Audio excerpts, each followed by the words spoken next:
for checking out this video. I am with my friend Sly King. Sly, we've been interacting for quite a while, and you've been doing church online for a while. So thanks so much for hanging out.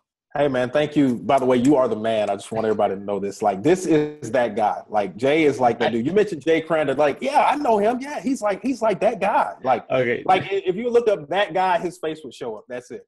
Wow, you know how to make me feel good about it. Can I just call you anytime and you give me that pep talk? Of course, anytime, man, anytime. Okay. So can you call the Lakers actually and give them that pep talk? I think. Hey man, look, they need it. They need it. I know. I know it's rough, man. Look, I'm a Bulls fan, so okay. So yeah. Hey, I'll take Jimmy Butler any day.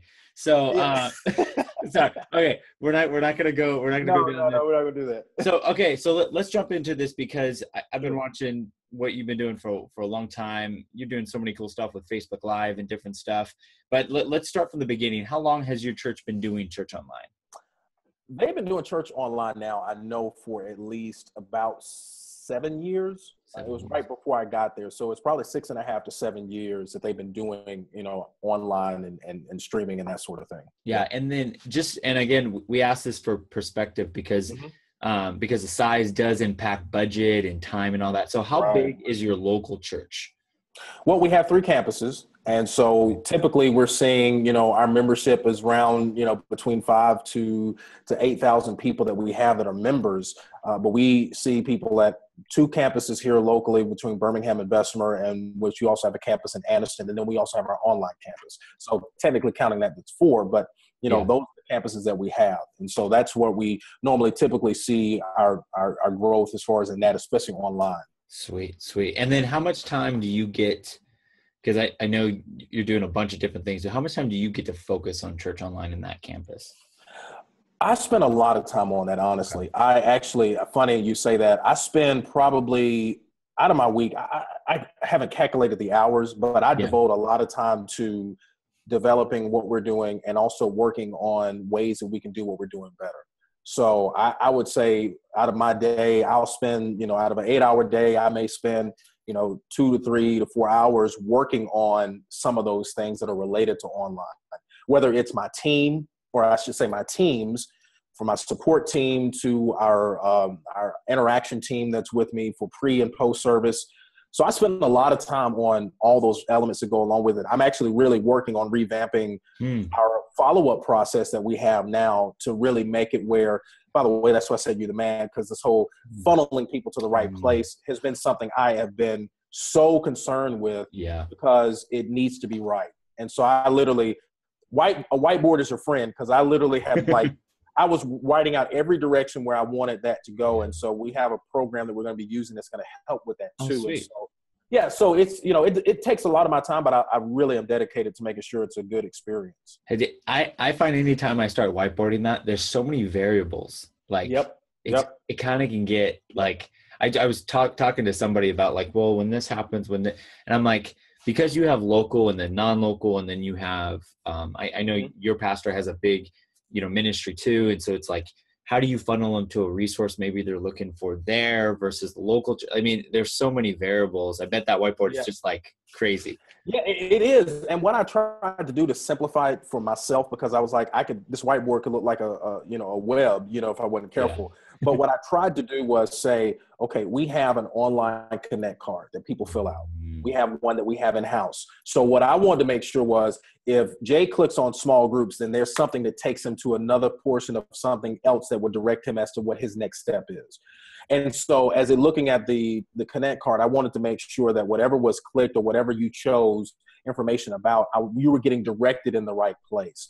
So that helped me simplify it a little bit, because like I told them, I was like, we were meeting about this the other day, and I said, because we were working on in-house and trying to make sure that's what we want it to be. And then online, I said, if somebody clicks on some information about whether it's baptism or small groups, they did it for a reason. They want to know more about it. So they didn't do it, if it was a mistake, it was a mistake, but it's not like they checked the box by accident. It's a separate box. So if you check that, then that means you want to know more about it. And so I want to make sure that you're getting to the right place, and that we're doing what ministry is supposed to do, which is shepherding people and putting them in the right place, because the last thing you want to do is be online and then people make a decision for Christ, and it's like there's a vast wasteland of nothing. And we're not doing our part, and So I want to make sure it's right. And so, yeah, that helped me a little bit when it came to deciding on what was going to be a part of that flow chart. Now, it's probably going to get adjusted some more, but what I've got on it now is really, really going to be a good thing, because it's going to put more video involved in it, more engaging content, and just really helping them along their journey, you know. I love it. Okay, well, I'm going to have some questions on that in the next one. Sure. But so before we get in that, how do you guys, and I know this is probably a little bit of an evolution since you guys have been doing church online for such a long time. 7 years is a long time in this area. So one of the first doing it. So with your online campus, is it primarily local? Is it global? Or is it a little bit of both? It's a little bit of both, because what I find is when I look at the stats on the back end, I can see, okay, we have a heavy number of people that are in Birmingham. Okay, then it goes from Atlanta, and it goes so forth and so on down the chart of where people live, which gives you a little bit of local and global. But what I love about it is it also helps me to be able to see, you know, that we have some people, which we find out all the time, because nobody works a typical 9 to 5. You know, Monday through Friday. We have people who can only join us in person if we have a Wednesday service. So Sundays, it's like they are online all the time because of their schedule. Yeah. You know, and so this really gives you, even though they're local, like they're in driving distance, 30 miles from one of our campuses, but because of that, they cannot be there. So it is a mixture of both. And I really try to pay attention to that, because we get people from all over the world that tune in. But I do see where it's a heavier local presence. But a lot of that, again, is because I think a lot of people, what I've seen too, schedules, work, and all that kind of stuff. That's a good word. I feel like I was just talking to Jan Touchberry from Christ Fellowship, and she was sharing that. I feel like we were sharing before we started recording that I was at a conference, and I had people asking me, well, like, do people feel like it's going to take away from your local church? And I was like, no, it's going to enhance it. It will enhance the experience. And it sounds like that's something that you guys have experienced. Oh, absolutely. It does enhance your local church. And I really feel like, too, that I think the fear that some people walk in when it comes to doing online ministry is simply because they don't understand the impacts that it can have. And when I've seen real life change, last night was a great example with our online small group.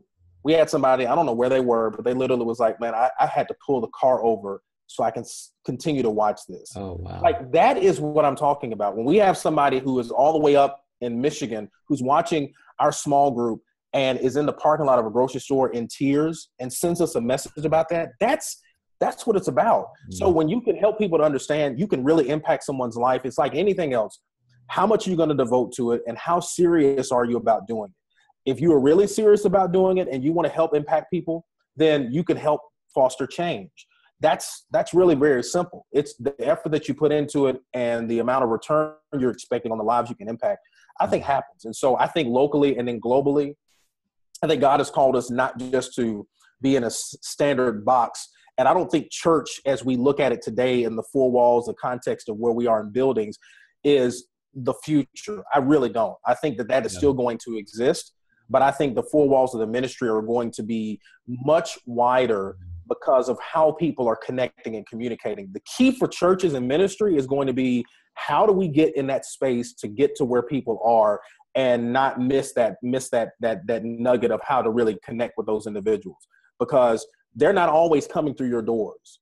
You know, we've got to find a way to bridge that gap and use what God has given us, this wonderful world of technology, to help change that spectrum and really get into the place that He wants us to be to reach people. So, you know, it's like you used to do radio or something. You got a voice for this. Yes, I did. 10 years, man. 10 years. Can't believe it, man. That was a long time. Time. I know you're not done. So, cause you're still preaching and teaching and communicating. Yeah. I was like, wait, have I signed up for you? You got me. I'm like, can I sign up for this? Hey man, look, it's amazing, man. I'm just passionate about it because I see what it can do. Yeah. And I see that it can make the difference. And I believe that all of us, no matter where we are, I mean, you and I are in totally different parts of the map. Yeah. But the lives we can impact is amazing, you know, and that's what it's all about, you know. And so that's why I try to talk to people about it. Like, the fear of doing it, is it going to hurt the local church or whatever? No, it's not, because we had a classic example of an impact of weather that caused some issues. And, you know, if you're not from the South or understand how things go, if it's going to snow and it does any snow or any ice, it's a major problem. Major. Okay. Right. Yeah, I do. What is snow? Can you explain? Well, right. So so let's just talk about frozen particles of ice. Okay. So let's put it in that term.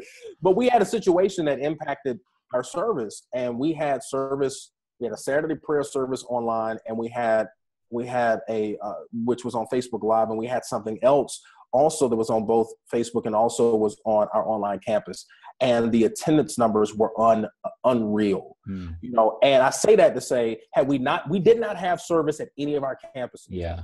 But had we not had a platform for people to watch, they would have gone and watched somewhere else. Yeah. Not that anything is wrong with that, but if you know your audience is going to need to be able to be connected with, then you got to make sure you give them an opportunity to connect with you, because just like we told our pastors, like, this is not the first time or the last time this is going to happen. Yeah.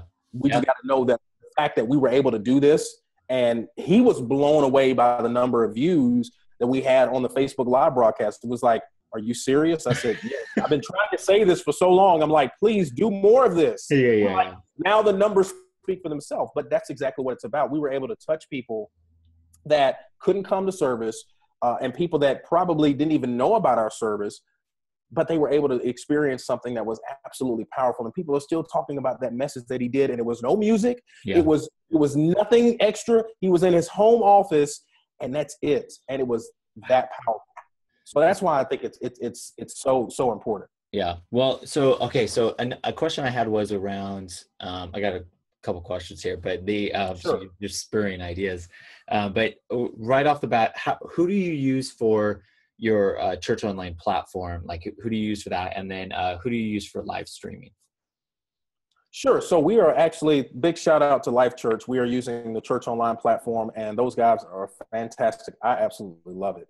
We've been using that now probably for the last, I would say, 3 years. Okay. 2.5, 3 years. So we switched over to it when I came in and really they handed me the reins and said, okay, this is yours. Yeah.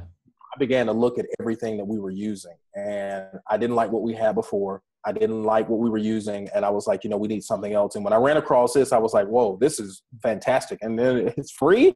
I'm like, okay, this is too good to be true. I'm like, okay. So, but it's amazing. And so we love that. And so we're using that now. And we're also currently right now, we're using Pixel Faith. We're using them as a provider. And so we're using them. And so we're excited about some changes we have that are coming as well that's going to help us. But those are the things that we're using right now that are really helping us do what we're called to do. And so I love the church online platform. I really do. It's very easy to manage. It gives you a lot more control. We used to have our platform did not give us control over our people that were chatting. So we were like praying every Sunday that there was nobody that was going to come in there and just completely, some rogue person and began to just, do things that would really be offensive. And thank God we didn't. But the fearful part is we had no way to handle that. And now our team has a way to manage that, to handle that. And so it makes it a lot more user-friendly. That used to be I remember that was a big thing. 5-6 years ago, was like people just like controlling the chat room. And it's amazing how that fear has gone down quite a bit because of rights like that. People have made you can control more. Do you feel like with live streaming that you have to always be evaluating if you need to make a change? I was curious about that because I know live streaming, so even in the last 6 months, you have Facebook Live. So now it's like, does your live streamer integrate? Like, is that something that's always, you're just always looking at and evaluating? Yeah, I think it is. And I think if you're in this space, you have to be. If you're in this realm, you cannot get stuck in yesterday. If you get stuck in yesterday, you'll get past. And you have to be willing to adapt to the changes and be willing to understand that those things are going to also change how you do what you do every week, especially with the integrations of Facebook Live and so many platforms, which we're excited about the ability to be able to do that soon. That is a huge thing. But it also, for me, poses another challenge because I don't want to just stream to Facebook and we have people that are out there and they make a decision for Christ. And it's like, okay, what do we do? So I've already prepped my team. I've told my team, I said, listen, when this comes, we're going to work on how we're going to be able to do both because we need to have somebody in the space to be able to help with those individuals that are watching on Facebook Live. we got to keep in mind, this is a person, this is a soul, this is a life that we want to make sure that they get the right direction. And so with all that being said, you have to evaluate it consistently. And you also got to find ways to make sure that it works. And again, I think it's a thing that I always talk about with people is find what works for you. Find what works that you can manage and do. And what is the key thing that is most important is that it's sustainable.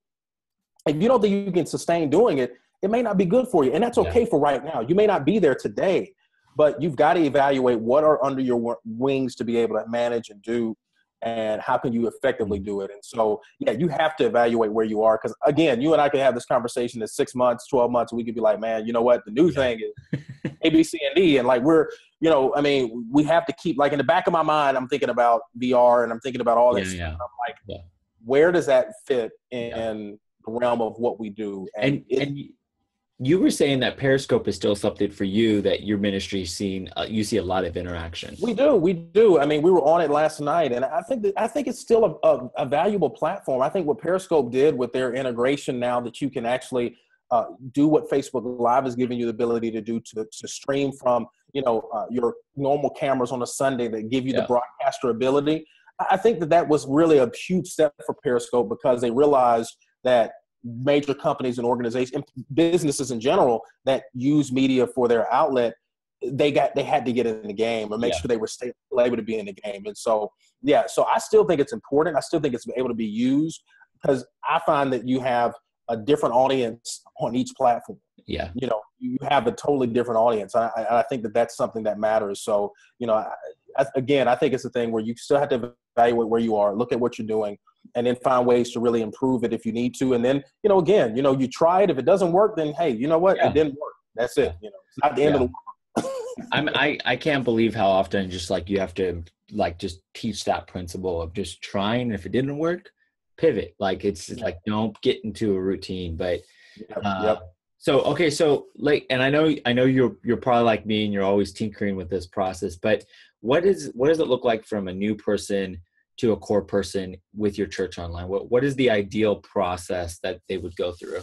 Right. And so, like I told you, I literally yesterday worked on, and I started last week, but I was working on redoing the step flow process because from a first time guest to someone that says that they want to join online to someone that wants to make a decision for Christ, I want to make sure that the flow is the right way. So what we have now is we have an online Connect card that people can fill out, which is the same duplicated Connect card that we have in-house.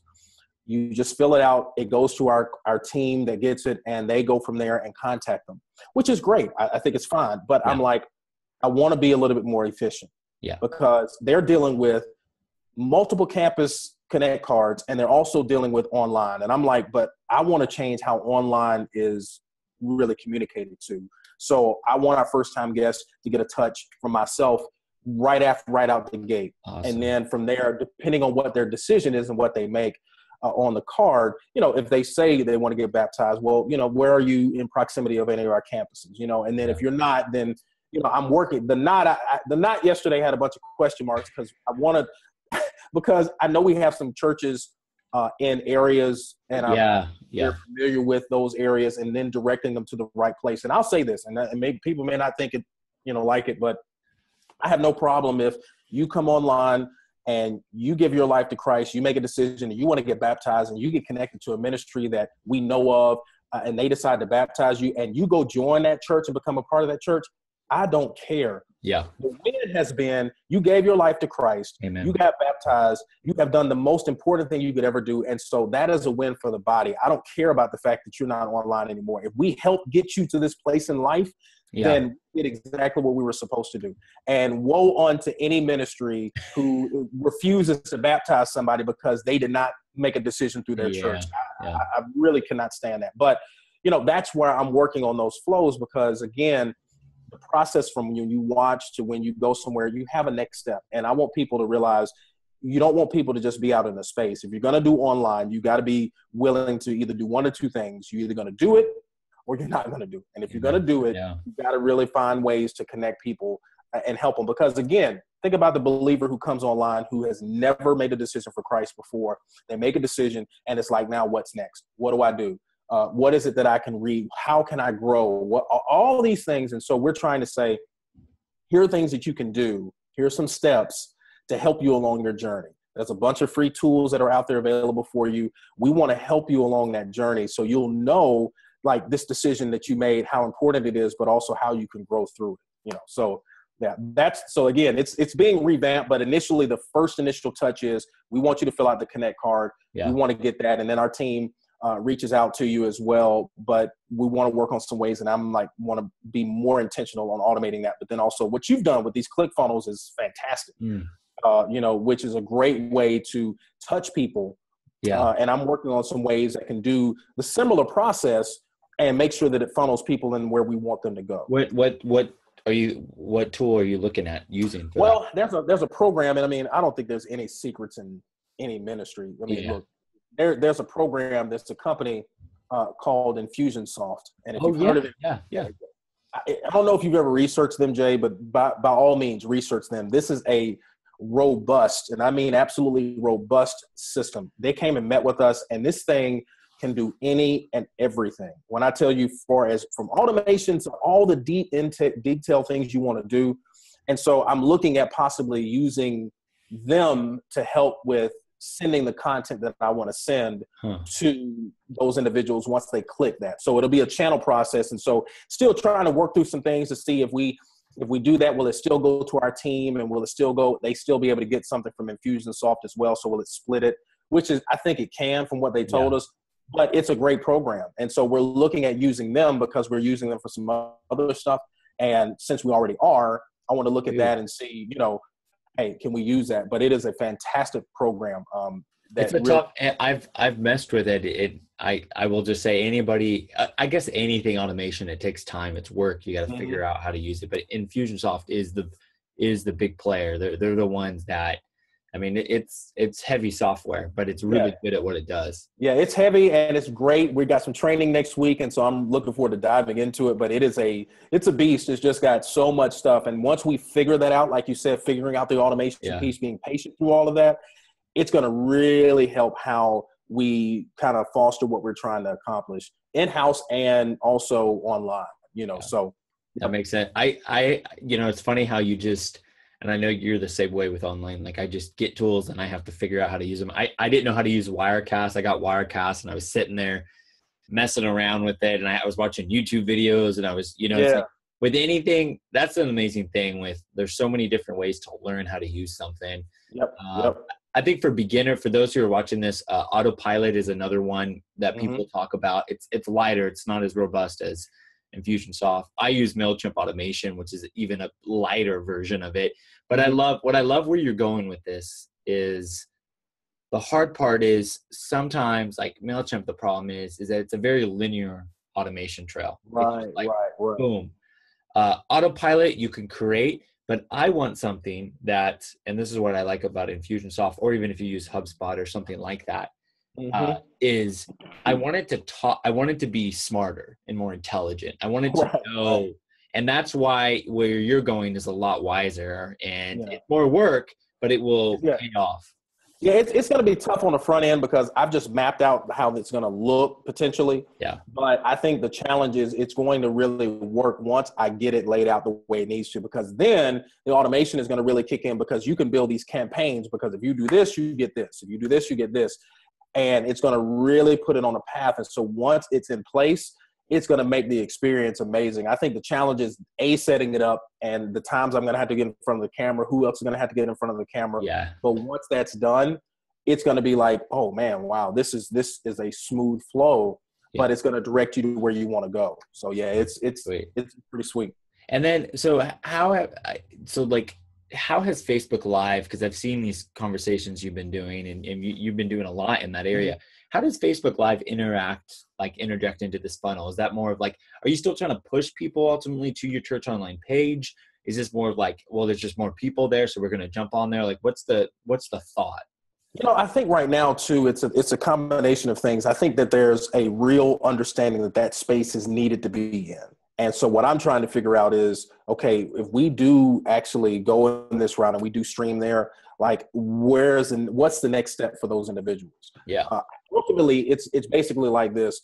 I have things that our team sends out to those individuals that are online to go to our website, to fill out the connect card, to get connected with us. It'll be the same thing that I will have them do for Facebook Live, meaning we want you to get connected with us. We want you to do this, which should drive them to our website or to our online campus, because wherever it'll take them there. Yeah. But I still want them to go to a certain location. So it's going to ultimately take them off of Facebook there.